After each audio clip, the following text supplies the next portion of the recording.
nos anos 90, parte 2, Zezé de Camargo e Luciano. Isso mesmo, Tatiane, o ano de 1992 que foi lançado esse álbum famoso do Zezé de Camargo e Luciano, o álbum da capa azul, né? O álbum que contém a canção de sucesso Coração Está em Pedaços. Canção essa composta por Zezé de Camargo. A canção Muda de Vida, de Fátima Leão, Elias Muniz e Carlos Randall.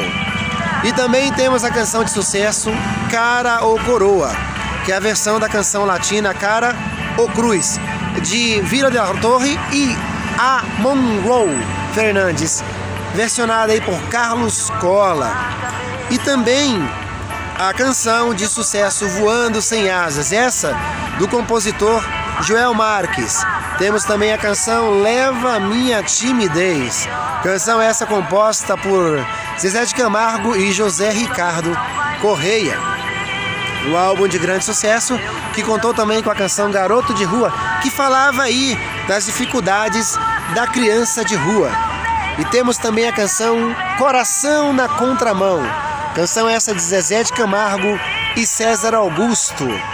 A canção também Me Leva Pra Casa, essa de a canção de sucesso também, né, que fez parte desse álbum e ajudou a compor o sucesso desse álbum.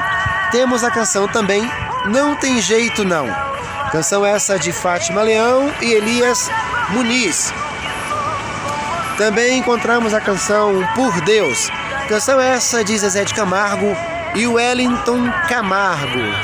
Temos também outra canção que fez destaque nesse álbum, foi a canção Linda Linda, de José Fernandes, esse compositor de sucesso de músicas para Amado Batista e outros cantores.